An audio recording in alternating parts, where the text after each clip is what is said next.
बैठ जाओ तुम वहां पे, बैठो बैठो, नंगे सर बैठ क्या कर रहे हो? बैठो तुम वहां पे, मेरी बात सुन। क्या तुम्हारी बात सुनो? बैठो तुम, क्या बैठे? बैठ जाओ तुम। ये क्या कवाली की महफिल है? कवाली की महफिल है? ऐसे जलील नहीं किया जाता। कवाली की महफिल है ये?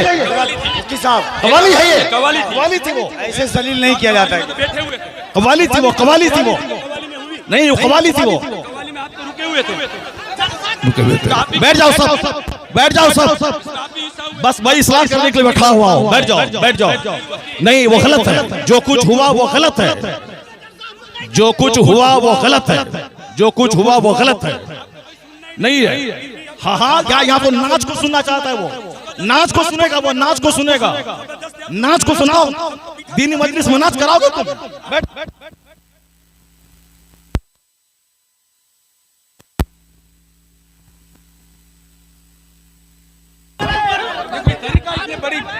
आप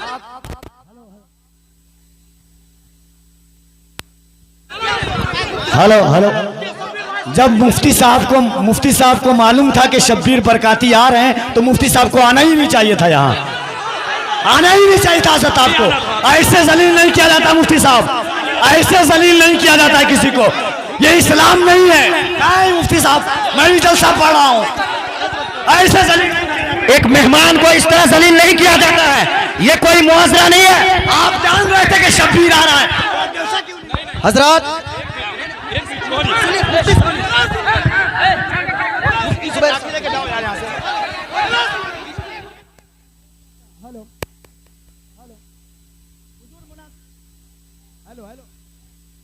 हेलो बैठिए आप लोग। हेलो हेलो, शांति हो जाइए, शांति हो जाइए, बैठिए बैठिए, शांति रखिए, बस बस बैठिए आप लोग, बैठिए, शांति बनाइए आप लोग, पहले शांति बनाइए। Hello hello hello mic. आप लोगों के बीच अल्लामा तौसीफ रजा साहब स्टेज पे हैं, कम से कम इस बात का ख्याल रखिए। तौसीफ मिल्लत आ चुके हैं। नारे तकबीर, नारे रिसालत, आमद हुजूर तौसीफ मिल्लत, आमद हुजूर तौसीफ मिल्लत, नबी आला हजरत शहजादे हुजूर रेहाने मिल्लत, इश्क मोहब्बत। जो कुछ हुआ हम इससे बरी हैं। कल मत कहना कि मौलाना शहरियार बैठे हुए थे उनके सामने मुजरा हुआ, ये क्या चीज है?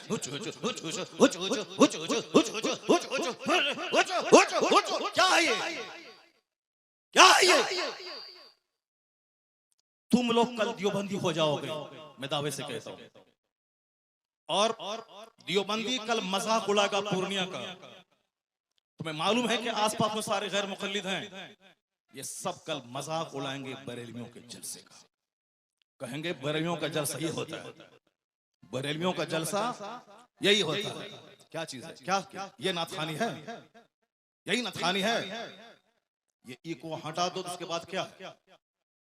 इको तुम हटा दो, मेरे मदरसे का बच्चा इससे अच्छी नात पढ़ता है, अरबी कॉलेज का बच्चा इससे अच्छी नात पढ़ता है। हुचुड़ हुचुड़ का नाम नाथखानी है। क्या किया तुमने? सुन्नियत को बदनाम किया, बरेलवियत को बदनाम किया, मसलक आला हजरत को बदनाम किया। इसी का नाम जलसा है, इसी का नाम कॉन्फ्रेंस है, इसी का नाम सीरत का जलसा है। वो तो हम फंस गए मजमे में, हम बैठ गए, मुफ्ती जुबैर साहब भी फंस गए जो मजमे में बैठ गए। हम अपनी बरात का इजहार करते हैं जो कुछ हुआ। मुफ्ती साहब किबला भी अपनी बरात का इजहार करते हैं, ताकि कल मत बोलना कि मनाज़िर अहले सुन्नत काज़ी सीमांचल बैठे हुए थे, उनके सामने मुजरा हो रहा था। हम लोग इससे बरी हैं। अगर रास्ता होता निकलने का तो हम निकल गए होते, वो रास्ता नहीं था, भीड़ की वजह से हम कुचल जाते, इसलिए हम नहीं निकले, मुफ्ती साहब भी नहीं निकले। बाकी रात के कितने बज रहे हैं? 2:10।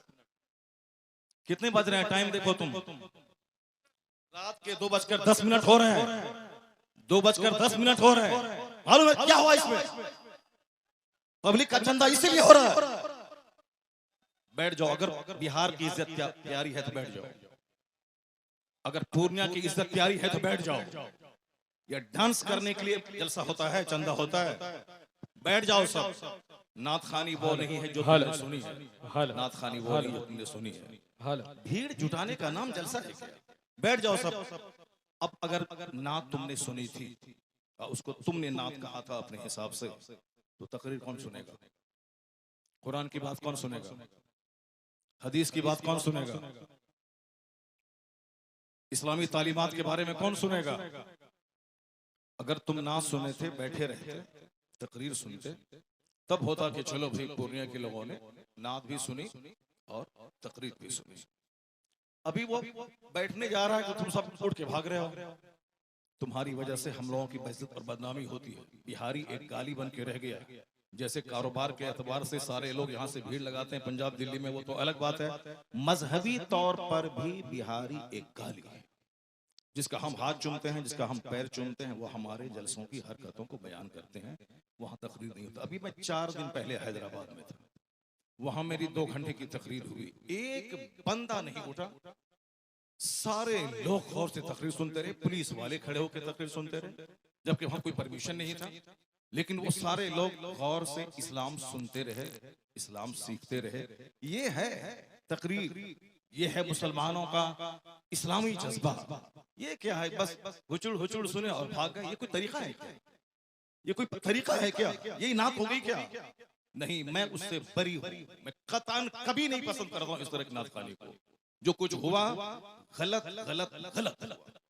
अब अगर जरा भी गैरत मौजूद है तो बैठ करके थोड़ी देर तकरीर सुन लो, कुरान हदीस की बात सुन लो जरा के बाद। और जो सारे लोग जोर से बोले दरूशी पढ़े, अल्लाहुम्मा सल्ली अला सय्यदना व मौलाना मुहम्मदिन मअदनिल जूद वल करम व आलिहि व बारिक व सल्लिम सलातन व सलामन अलैका या रसूल अल्लाह। इस तरह की मजलिसों से जब कुरान पाक की तिलावत होगी, कुरान पाक की तिलावत होनी चाहिए 1 घंटा, ताकि मुसलमानों का सीना हिल जाए, इनकी आंखें आंसू बहाएं।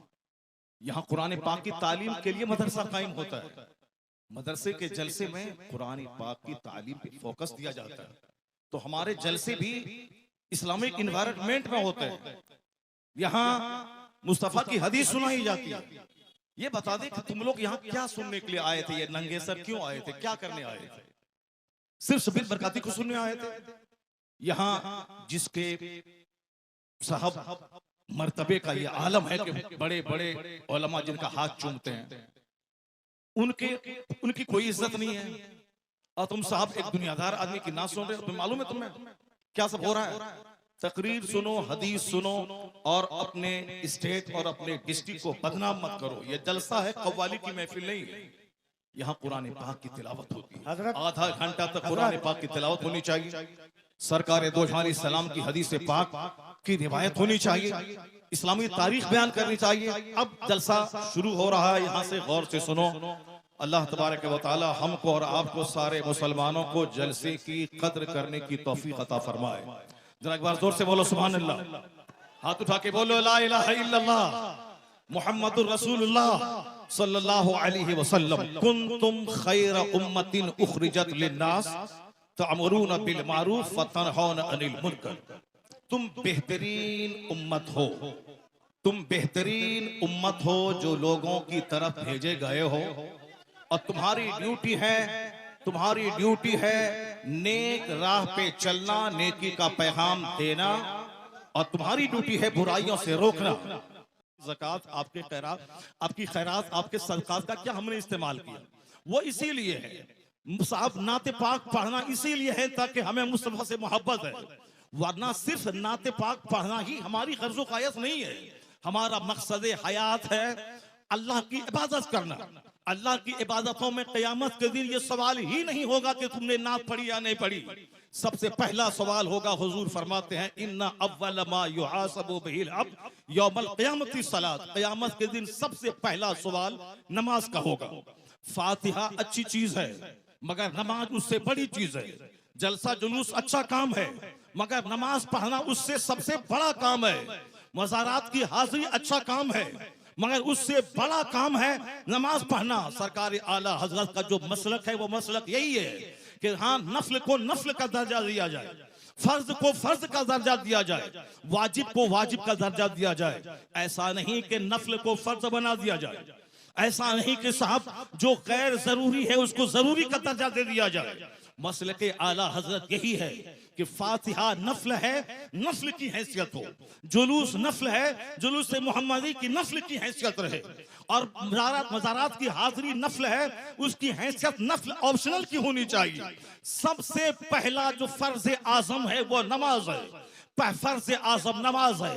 दूसरा सबसे बड़ा फर्ज व रोजा है। एक फर्ज आजम ज़कात है, एक फर्ज हज है। ये बेसिक चीजें हैं। कयामत के दिन सवाल नमाज का होगा, कयामत के दिन सवाल रोजे का होगा, कयामत के दिन सवाल हज का होगा, कयामत के दिन सवाल ज़कात का होगा, कयामत के दिन सवाल अखलाक का होगा, कयामत के दिन सवाल फराइज़ व वाजिबात का होगा। नवाफिल का सवाल नहीं होगा। अगर नवाफिल फर्ज के साथ मिल जाएं तो फिर उसका दर्जा और बुलंद हो जाएगा। लेकिन फर्ज को छोड़कर नफल बेवजन है, फर्ज को छोड़कर नफल खसो खाशाक की तरह है।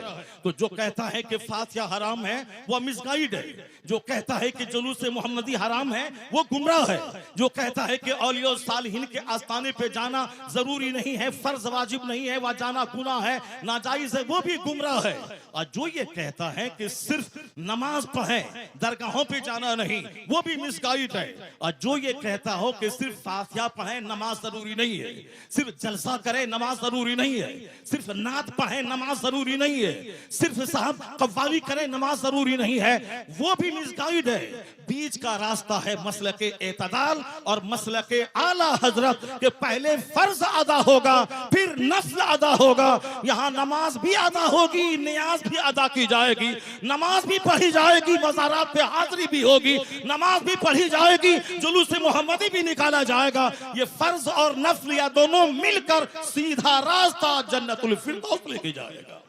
नारे तकबीर, नारे रिसालत, यही मसलक के आला हजरत, इसी का नाम मसलक के अहले सुन्नत व जमात है।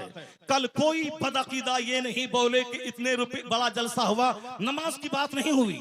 मैं नमाज की वकालत करता हूं कि नमाज के बगैर जलसा बेवजन है, नमाज के बगैर फातिहा बेवजन है, नमाज के बगैर साहब जुलूस मोहम्मदी बेवजन है। इसलिए कि कोई नफल कबूल नहीं होता। आला हजरत ने लिखा है जब तक के फर्ज न अदा हो। 1 करोड़ रुपए की मस्जिद कोई तामीर करे ये नफल है, और ज़कात का 100 रुपया अगर किसी पे फर्ज है तो वो फर्ज है। आला हजरत फाज़िल बरेलवी लिखते हैं कि जब तक वो ज़कात अदा नहीं होगी कोई नफल खैरात काबिल कबूल नहीं होगा। इसका मतलब ये निकला कि जलसा नहीं होगा, ऐसा नहीं, जलसा भी होगा, नमाज पहले होगी, जलसा बाद में होगा, नमाज पहले होगी, फातिहा बाद में होगी, नमाज पहले होगी, नात बाद में पढ़ी जाएगी। आला हजरत से किसी ने पूछा था, हुजूर रमजान में तरावी की नमाज सुनाता हूँ, पढ़ाता हूँ, तरावी पढ़ाता हूँ, रमजान में रोजे रखता हूँ, कुरान शरीफ की तिलावत करनी पड़ती है, क्या मैं रोजा छोड़ सकता हूँ? आला हजरत ने कितना अच्छा जवाब दिया। कहा बहुत सारे लोग हैं जो रोजा भी रखते हैं और कुरान पाक भी सुनाते हैं। अलबत्ता रही बात कि जो कुरान रोजा रख कर कुरान नहीं सुना सकता है, उसको मालूम होना चाहिए कि तरावी की नमाज फर्ज नहीं है, तरावी की नमाज वाजिब भी वित्र की तरह नहीं है, तरावी की नमाज सुन्नत मुअक्कदा है। अगर किसी ने पढ़ा तो फर्ज छोड़ने के बराबर, किसी ने नहीं पढ़ा फर्ज छोड़ने के बराबर गुनाह नहीं होगा। जमात से नमाज पढ़ना ये क्या है, मुअक्कदा अल किफाया है। अगर जमात मस्जिद में तरावी की हो गई और फिर सारे लोग अपने घर में कुछ लोग पढ़ लिए, घर में पढ़ने वाला मुजरिम नहीं होगा। लेकिन अगर जोहर की जमात छोड़ दिया वह मुजरिम होगा। कहते हैं कि जो चीज फर्ज है रोजा, उसको छोड़कर ये तरावी की बात कर रहा है। बेहतर यही है कि वह तरावी अगर नहीं सुना सकता है, अलम तरा कैफा से लेके कुल बिरब्बिन नास तक, इसको पढ़ के अपनी तरावी पढ़ ले, मगर रोजा न छोड़े, क्योंकि रोजा फर्ज है, तरावी की नमाज सुन्नत है। ये फर्ज को फर्ज समझा जाए, नफल को नफल समझा जाए, जुनून और मजनू बन के ये नहीं बताया जाए जलसे और जुलूस और अपने आलिमों की तौहीन नहीं की जाए। हमारी सबसे बड़ी विडंबना यही है कि हम लोग गैर जरूरी को जरूरी समझते हैं। अल्लाह पर विश्वास करें, अल्लाह रब्बुल इज्जत ही इज्जत देने वाला, वही बंदों को जलील करने वाला, वही मदरसों को तरक्की देने वाला, वही लोगों के दिलों में अल्लाह ही मोहब्बत डालने वाला है। बेशुमार लोगों ने बड़े बड़े जलसे किए, मदरसे में तालीम नहीं हुई, वह मदरसा उजड़ गया। मैंने मुख्तसर सी जिंदगी में इसको देखा है। लेकिन जिन लोगों ने मेहनतें की, 5 साल के बाद जलसा किया, और अगर अच्छे अच्छे आलिम, अच्छे हुफ्फाज उन्होंने दिया, उसके पास बच्चों के रखने की जगह नहीं है, इतने बच्चे हैं कि वो रख नहीं सकता है। असल क्वालिटी इल्म की है, असल क्वालिटी है आप बच्चों को अच्छी तालीम दीजिए, एजुकेशन दीजिए, न कि बहुत बड़ी भीड़ भाड़ जुटा करके और अपने मदरसे को फरोग दिए। मदरसा फरोग पाता है इल्म से। मैं तमाम सुन्नी मदारिस के लोग जिम्मेदारों से कहता हूं, तालीम पे फोकस दें, दरसगाह पे फोकस दें, अच्छे आलिम को रखें, अच्छे उफाज को रखें। अगर एक बच्चा फारिग हुआ, अगर सही ढंग से कुरान सुनाया, तो सारे लोग यही कहेंगे ये बता दे तू किस मदरसे में पढ़ा है, वो तेरा उस्ताद कौन है। यानी वही एक बच्चा आपका सबसे बड़ा प्रचारक हो जाएगा। वही एक बच्चा आपके मदरसे की खूबियों को दूसरों के सामने एग्जीबिशन करने वाला एक जबरदस्त अलमबरदार हो जाएगा। आपने 10 बच्चों को आपने निकाल दिया और क्वालिटी उसमें नहीं है, वह जहां भी जाएंगे मदरसों को बदनाम करेंगे कि किस उस्ताद ने तुझको पढ़ाया है, किस मदरसे में तुमने पढ़ाया है। क्वालिटी पे जोर देना। बस आखिरी बात सुन ले, अभी मुसलमानों के चेहरे पे हवाइयां उड़ रही हैं कि हमारा मुस्तकबिल कैसा है, हमारा फ्यूचर कैसा है, हमारा आने वाला दिन कैसा है। आपको मैं यकीन दिलाता हूं कि इस्लाम का आने वाला दिन इतना सुनहरा है कि कोई दिन ऐसा नहीं गुजरता जिस दिन कोई पढ़ा लिखा आदमी कलमा पढ़ के मुस्तफा का गुलाम न बनता हो। कोई दिन ऐसा नहीं गुजरता जिस दिन अमेरिका जैसे हाईली क्वालिफाइड और तरक्की याफ्ता मुल्क का कोई एक दानिश्वर कलमा पढ़ के मोमिन न होता हो। या जोश में ये बातें नहीं बोली जाती हैं, बल्कि ये बातें दलाइल और प्रूफ के साथ की जाती हैं। आप अगर पढ़े लिखे आदमी हैं, हमारे बच्चे स्कूल कॉलेज में पढ़ते हैं, मैं उन बच्चों को कहता हूं, एक नाम आपने सुना होगा जॉन डी रॉकफेलर का। हमारे शेख बैठे हुए हैं, शेख का दौरा लंदन होता है, हमारे हजरत का दौरा अमेरिका होता है, हमारे हजरत का दौरा अफ्रीका होता है। वह सारी दुनिया के हालात से बाखबर हैं। मैं अपने शेख को कहता हूं कि जॉन डी रॉकफेलर वह दुनिया का सबसे पहला अरबपति। आज की तारीख में बेशुमार अरबपति हैं, टाटा, बिरला, जिंदल, मित्तल, अडानी, अंबानी, ये सारे के सारे अरबपति हैं। लेकिन जॉन डी रॉकफेलर वह दुनिया का सबसे पहला अमेरिका का अरबपति, बिलियनियर यानी अरबपति, जिनके पास खरबों की दौलत थी। 53 साल की उम्र में वो खरबपति बीमार हो गया। बीमार होने के बाद अब उनको लगा कि अब जैसे कि मैं मर जाऊंगा। जब मर ही जाऊंगा, अक्सर आजकल ये डिप्रेशन का मर्ज बढ़ रहा है औरतों में भी और मर्दों में भी। औरतें भी कहती हैं कि अब मुझको ऐसा लगता है कि मैं मर जाऊंगा। मर्द भी कहते हैं कि थोड़ा सा बीमार हुआ, बुखार हुआ और लगता है कि जैसे कि अब मैं मर जाऊंगा। ये मरने की बातें तो अब ठीक है, अच्छी बात है, मैं मर जाऊंगा, लेकिन मरने के बाद जहां जाऊंगा वहां के लिए तो काम बढ़ा देना चाहिए, वहां की इबादत बढ़ा देनी चाहिए। सिर्फ खौफ है कि मेरे बच्चों का क्या होगा, मेरी बच्ची का क्या होगा। नहीं, अक्लमंद वो है जिसको लगे कि अब मैं मर जाऊंगा तो उसको इबादत बढ़ा देनी चाहिए, सजदा बढ़ा देनी चाहिए, तिलावत बढ़ा देनी चाहिए, गुनाहों से सच्ची तौबा बढ़ा देनी चाहिए। ये होना चाहिए, ना कि साहब बाल बच्चों के खौफ में मौत से घबराना चाहिए। वमन यतवक्कल अलल्लाहि फहुव हस्बुह, जो अल्लाह पे भरोसा करता है अल्लाह उसके लिए काफी होता है। कुरान में आया है, ला तक़तुलू औलादकुम खश्यता इमलाक, गरीबी के डर से बच्चों को कत्ल मत करो, मैं तुझे भी रोजी देता हूं, तेरे बच्चों को भी रोजी दूंगा। रोजी देने वाला अल्लाह है। वो अमेरिका का खरबपति, उसने सोचा कि अब जब मुझको मर ही जाना है तो अब क्यों नहीं सदका तो खैरात करके मैं मरूं। अपनी दौलत का एक बड़ा पार्ट मेडिकल एक्सपर्ट के खर्च पे उन्होंने डोनेट किया कि नई नई बीमारियां और उसके इलाज और ट्रीटमेंट दरियाफ्त करने के पीछे मेरी दौलत का एक बड़ा हिस्सा खर्च होगा। उन्होंने एक स्कूल बनवाया, गरीबों, मिस्किनों, माजूरों, बेवाओं के बच्चे स्कूल में पढ़ेंगे, फ्री तालीम। उन्होंने एक बहुत बड़ा हिस्सा अपनी दौलत का हॉस्पिटल पे वक्फ किया। यहाँ गरीबों, मिस्किनों, माजूरों, कम पैसे वालों का इलाज होगा। यानी अपने पैसे को गरीबों के लिए, सोशल वेलफेयर के लिए, चैरिटी के लिए उन्होंने दरवाजा खोल दिया।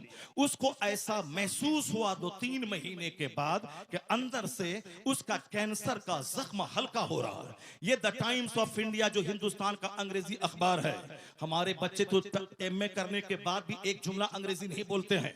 जिसको होना था डीएम वो चपरासी की भी नहीं बन पाए, जिनको होना था साइंटिस्ट वो गली कूचे का दिल फेंक आशिक बन गया। अमेरिका का यहूदी 1-1 मिनट का सही इस्तेमाल करके दुनिया को माइक्रोफोन दे, दुनिया को हवाई जहाज दे, और हमारे वो बच्चे जिसके पास थी मेरिट डीएम बनने की, वह सिर्फ मोबाइल चला चला करके वो बच्चे हमारे गली कूचे के दिल फेंक आशिक बन गए, किसी काबिल नहीं रहे। एक बच्चा हिंदुस्तान का अगर आईएएस ऑफिसर बनता है तो 40 करोड़ मुसलमानों का कलेजा ठंडा हो जाता है। वह कमा के अपने बाप को देगा, मगर नाम पूरी मुस्लिम सोसाइटी का होता है। हमारी मेजॉरिटी हमारे नौजवानों की मोबाइल चला चला के डीएम तो नहीं बनी, अलबत्ता अपनी जवानी में आग लगा दी, अपनी सोच और फिक्र में आग लगा दी, अपनी अपनी अपनी सेहत को तबाह बर्बाद कर दिया, अपने खानदान की नाक मिट्टी में मिला दी। मोबाइल का इस्तेमाल जरूरतन हो, 24 घंटे उसमें घुस के न रहे। टॉयलेट का इस्तेमाल जरूरत हो, 24 घंटे टॉयलेट में घुसने वाला तबाह बर्बाद हो जाएगा, सेहत खत्म हो जाएगी। यहूदी एक एक मिनट को कीमती समझते हैं तो जलील कौम दुनिया में सबसे मालदार कौम है। जबकि नमाजों की पाबंदी हमें वक्त की कदर सिखाती है, जबकि सहर और इफ्तार का सिस्टम वक्त की कदर सिखाता है, जबकि ज़कात का मैनेज हमें एक एक मिनट को कीमती समझने का पैगाम देता है। 1 मिनट पहले दाना हलाल, 1 मिनट के बाद दाना हराम, ये हमें पंक्चुअलिटी सिखाता है। मगर अक्ल रहे तब न इन बातों पे हम गौर करें। हमारे पास तो गुस्सा बहुत ज्यादा है, हमारे पास जज्बात बहुत ज्यादा है, हमारे पास साहब छोटी फिक्री की वजह से हम जो लायक थे उस लायक नहीं बन पाए। अमेरिका का खरबपति, उन्होंने दौलतों का एक बड़ा हिस्सा स्कूल पे, हॉस्पिटल पे, गरीबों के राशन के किट पे और मेडिकल एक्सपर्ट की टीम बैठा के, ताकि नई बीमारियों का इलाज खोज करने के लिए वह टीम खास रहे। उनको ऐसा लगा जब से वह चैरिटी सदका तो खैरात का काम शुरू किया, अंदर से उसके बदन का जो कैंसर था उसका मर्ज दूर होने लगा। 4 महीने के बाद उन्होंने टेस्ट करवाया, उसके अंदर का कैंसर खत्म हो चुका था। अब वो शख्स दुनिया वालों को बताया कि दुनिया वाला गवाह रहे, दुनिया वाला गवाह रहे कि चैरिटी से बीमारी का इलाज होता है, सदका से बीमारी का इलाज होता है, खैरात से बीमारी का इलाज होता है। उन्होंने कहा खैरात से बीमारी का इलाज, बीमारी के इलाज के जितने तरीके हैं उसमें सबसे बड़ा तरीका यह भी है कि चैरिटी और खैरात से बीमारियों का इलाज होता है। सदका तो खैरात से मरीज सेहतमंद होते हैं, सदका तो खैरात से मरीज सेहतयाब होते हैं, सदका तो खैरात से मरीज सेहतयाब होते हैं।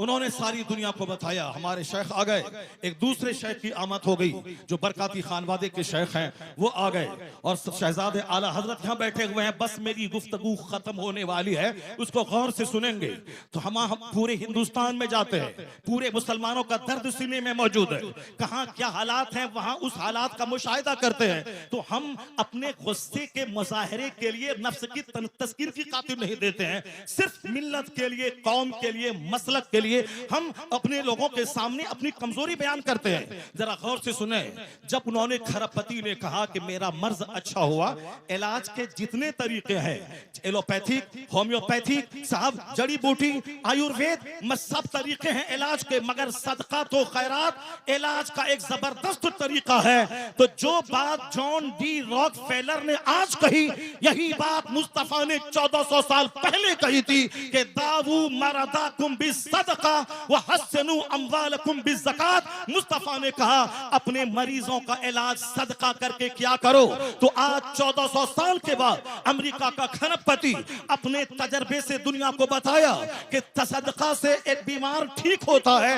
जो बात मुस्तफा ने 1400 साल पहले कही, वो अमेरिका का क्रिश्चियन जाती तजर्बे से बता दिया कि मुस्तफा का कौल सच्चा है, मुस्तफा का मजहब सच्चा है और खैरात से इलाज होता है। तो आज जैसे दानिश्वरों के बीच मुस्तफा की हदीस की सदाकत सामने आ रही है, कलमा पढ़ने वालों की तादाद में जबरदस्त इजाफा होता चला जा रहा है। इस्लाम कभी खतरे में नहीं था और आज भी खतरे में नहीं है। जैसे जैसे इल्म बढ़ रहा है, जैसे जैसे रिसर्च बढ़ रही है, जैसे जैसे तहकीक बढ़ रही है, वैसे वैसे मुस्तफ़ा के गुलामों की तादाद में इजाफा होता जा रहा है। इस्लाम के ताल्लुक से आप बेफिक्र हो जाएं, अपनी फिक्र करें कि मेरा मरते वक्त क्या होगा, मेरा कब्र में क्या होगा, मेरा हश्र में क्या होगा, कल अगर मैं मर गया तो मेरा क्या होगा। इस्लाम के बारे में ज्यादा फिक्र करने की जरूरत नहीं है। इस्लाम बहुत जिंदा काबिंदा मजहब है। पूरी दुनिया के हर गोशे में, हर खित्ते में इस्लामी चिराग रोशन हो रहा है। जितने भी लोगों ने इस्लाम का चिराग बुझाना चाहा वो सब बुझ गए, उनकी इज्जतें मिट्टी में मिल गई, उनके आबा अजदाद दुश्मनी की आग में जलकर मिट्टी में मिल गए। इस्लाम मुस्कुरा रहा है, मदरसा मुस्कुरा रहा है, मस्जिदें मुस्कुरा रही है, अजान मुस्कुरा रही है, हमारे मशाइख के चेहरे की दाढ़ियां, उनके सरों की पगड़ियां मुस्कुरा रही हैं। कभी इस्लाम खतरे में नहीं था और आने वाले वक्त में भी जैसे जैसे इल्म का उजाला फैलेगा मुस्तफा के गुलामों की तादाद में इजाफा होता चला जाएगा। है नूरे खुदा कुफ्र की हरकत पे खंदाजन, फूकों से यह चिराग बुझाया न जाएगा। अल्लाह तबारक व तआला मदरसा गौसिया सिराजुल उलूम को सलामत रखे, मौलाना कसीमुल हक साहब को सलामत रखे, उनके मदरसे की मोहब्बतें इलाके के सारे मुसलमान के दिलों में अता फरमा दें। यहाँ के सारे मुंतज़मीन, अरकान और तमाम पढ़ने वाले बच्चे, सारे असातिज़ा सबों को इखलास के साथ दीनी खिदमत करते रहने की तौफीक अता फरमाए। हमारे शेख को अल्लाह लंबी उम्र अता फरमा दे। अल्लाह ताला इन्हें और पूरी दुनिया में घूम घूम कर मसल के आला हजरत की धूम मचाते रहने की तौफीक अता फरमाए। आमीन व आखिर दावाना अनिल हम्दुलिल्लाहि रब्बिल आलमीन।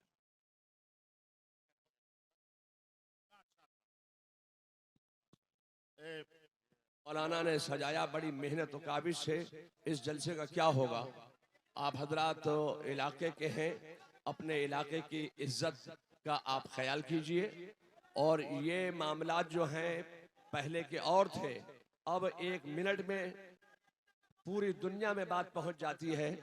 इसलिए मैं आपसे गुजारिश करूंगा कि आपके इलाके के बहुत बड़े आलिम दीन मौलाना शहरयार रजा साहब बहुत बड़े आलिम दीन हैं। और नात सुनना इबादत, नात लिखना इबादत, नात पढ़ना इबादत। लेकिन मुझे आप बताइए कि जब तक के उलमा की तकरीरें आप नहीं सुनेंगे तो ये कौन बताएगा कि नात सुनना इबादत है, नात पढ़ना इबादत है, नात लिखना इबादत है। उलमा की तकरीरें से ईमान सलामत होगा, अकीदा महफूज होगा। तो उलमा की तकरीर सुनना पहले, नात सुनना ये बाद में। नात भी पढ़ी जाएगी और तकरीर भी की जाएगी। आप लोग बड़े इत्मीनान के साथ तशरीफ रखें। हजरत मौलाना शहरयार रजा साहब का खिताब नायाब दस्तयाब होगा इंशाअल्लाह। बैठ जाएं सारे लोग, बैठ जाएं। हुजूर पीर तरीक़त अल्लामा मौलाना तौसीफ रजा खान साहब क़िबला मद्दजुल आली नबीर आला हजरत, ये आला हजरत के शहजादे हैं। इन्होंने यहाँ आने के बाद आपको नसीहत की कि नात खानी भी हो मगर तकरीर सबसे पहले होनी चाहिए। मैंने आपकी इन अदाओं की वजह से मुझको नाराजगी हुई, क्योंकि तकरीर ना सुनने के बाद सारे लोग यकबैक खड़े हो गए। ये जलसे की तौहीन है, हमारे इलाके की तौहीन है। इसलिए यह जलसा है, सीरत की महफिल है, इस्लाह ईमानो अमल कॉन्फ्रेंस है। अब जरा थोड़ी देर मेरी गुफ्तगू सुने, उसके बाद दस्तारबंदी का मंजर होगा और हुजूर पीर तरीक़त का खिताब नायाब होगा। अल्लाह तबारक व तआला हमारे इलाके के सारे मुसलमानों को अपने उलमा की कद्र करने की तौफीक अता फरमाए। मैंने कहा था ना कि हमारी बेइज्जती होती है, हमारी तौहीन होती है, हमारे जलसे का वक़ार मजरू होता है। हम लोग चारों तरफ से घिरे हुए हैं बदअकीदों के बीच में। हमारा कल मजाक उड़ाया जाएगा, हमारे जलसे का मजाक उड़ाया जाता है। तो हमें सिर्फ आपकी इन अदाओं की वजह से तकलीफ होती है कि मैंने कहा ना कि जिस तरह आपने नात सुनी थी उसी तरह बैठ के आप 1 घंटे की तकरीर सुन लेते, ताकि पूरे हिंदुस्तान के लोग जानते कि वहां नात भी सुनी जाती है और तकरीर भी होती है। अब जरा गौर से सुनिए, हमारे ताल्लुक से कुरान शरीफ में कहा गया है कि कुंतुम खैर उम्मा, तुम बेहतरीन उम्मत हो, लोगों की तरफ भेजे गए हो। तुम्हारी ड्यूटी है खुद नेक बनना, दूसरों को नेक बनाना। तुम्हारी ड्यूटी है खुद बुराइयों से बचना, दूसरों को बुराइयों से बचाना। ये हमारी क्वालिटीज को कुरान शरीफ में बयान किया गया है कि you are the best community, तुम बेहतरीन उम्मत हो। अब बेहतरीन क्यों हो? इसीलिए हो कि तुम्हारा काम ही है नेक बनना, दूसरों को नेकी का पैगाम देना। तुम्हारी जिम्मेदारी है खुद बुराई से बचना और दूसरों को बुराई से बचाना। दूसरे लोग खाने पीने पैदा हुए हैं, दूसरे लोग मौज मस्ती करने पैदा हुए, दूसरे लोग शराब पिए, बदकारी करें, सूद खाएं, उससे क्या मतलब है? उसको मरने के बाद हिसाब किताब का कोई खौफ ही नहीं है। ये सारी बातें हम मुसलमानों को सोचना है। सरकार दो जहां की हदीस है कि ला तज़ूलु क़दमा अब्दिन हत्ता युसअल अन अर्बईन। आका फरमाते हैं कि क़यामत के दिन बंदे का पांव अपनी जगह से 1 इंच नहीं हटेगा, 1 इंच नहीं हटेगा जब तक के 4 चीजों का उससे सवाल न हो जाए, जब तक के 4 चीजों का उससे सवाल न हो जाए। सबसे पहला सवाल होगा अन उमरिही फीमा अफना, यानी अपनी यह कीमती जिंदगी तुमने किस काम में गुजारी। ये तो हर मुसलमान को समझना होगा कि हम अपना बहुमूल्य जीवन सर से लेके पांव तक महासंख्यों रुपए से ज्यादा कीमती पार्ट्स अल्लाह ने दिए। जो लोग गूंगे हैं, बात नहीं कर सकते, उनको देखने के बाद अपनी जबान की अहमियत समझें। जो लोग अंधे हैं, देख नहीं सकते, उनको देखने के बाद अपनी आंख की अहमियत समझें। जो लोग पागल हैं, समझ नहीं सकते, उनको देखने के बाद अपनी अक्ल की अहमियत समझें। जिसके पास हाथ नहीं है वह लूल्हे को देखकर अपने हाथ की अहमियत समझे। जो लोग लंगड़े हैं, जो चल नहीं सकते, उनको देखने के बाद अपने पांव की अहमियत समझें। जो अरबों में खेलने वाले 2 रोटी खा के पचा नहीं सकते, उनको देखकर 10 रोटी खाने के बाद पचाने की जो मशीन अल्लाह ने पेट की शक्ल में दी है, उसका महत्व समझें। हुजूर फरमाते हैं कयामत के दिन इन सारी नेमतों के बारे में सवाल होगा। तुमने अपने पांव का कैसा इस्तेमाल किया, तुमने अपनी जबान का कैसा इस्तेमाल किया, तुमने अपने हाथ का कैसा इस्तेमाल किया, तुमने अपनी आंख का कैसा इस्तेमाल किया। सारी जिंदगी के बारे में सवाल होगा। नाच तमाशे में जिंदगी गुजारी या कुरान की तिलावत में गुजारी? तुमने सिर्फ वक्ती लज्जत की खातिर तुमने इंजॉय किया या तुमने रात में तहज्जुद के वक्त उठ के अल्लाह के खौफ से आंसू बहाया? ये सवाल होगा सारी नेमतों के बारे में। यह कीमती जिंदगी किस काम में गुजारी? हमें मुशरिकों के नाचने गाने से कोई एतराज नहीं, हमें यहूदो नसारा के नाच गाने से कोई एतराज नहीं है, हमें बौद्ध और जैन के नंगे रहने से कोई एतराज नहीं है। हमें सिर्फ मुसलमानों से कहना है कि हमारे पैगंबर ने कहा है कि कयामत के दिन 1 इंच अपनी जगह से हट नहीं पाओगे जब तक के 4 सवालों का जवाब नहीं दे दो। हर मुसलमान के बच्चों को यह हदीस याद होनी चाहिए, हर मुसलमान के घर में यह हदीस लिखी होनी चाहिए, हर मदरसे की दीवारों में इस हदीस से पाक को लिखा जाना चाहिए, हर मस्जिद में इस हदीस से पाक को लिखा जाना चाहिए, ताकि सारे लोग अपनी रिस्पॉन्सिबिलिटीज को समझें कि क़यामत के दिन क्या होगा। पहला अन उमरिही फीमा अफना, जिंदगी के बारे में, जिंदगी किस काम में गुजारी। दूसरा सवाल होगा अन शबाबिही, जवानी के बारे में कि तुमने जवानी किस काम में गुजारी। जवानी दीवानी होती है। जवानी में लोग कहते हैं कि चलो कुछ भी करो, बुढ़ापे में तो नेक बन ही जाना है, जबकि बुढ़ापे में 90% लोग नेक नहीं बनते, अलबत्ता बीमार बनकर वो अपनी जिंदगी के आखिरी अयाम को भी तबाह बर्बाद करते हैं। हुजूर फरमाते हैं कि तुम जवानी किस काम में गुजारी, इसका सवाल होगा। तीसरा सवाल होगा अन माल ही मिन ऐन इक्तसबहु व फीमा फज़अहु, यानी माल कहां से कमाया और कहां खर्च किया, इसका सवाल होगा।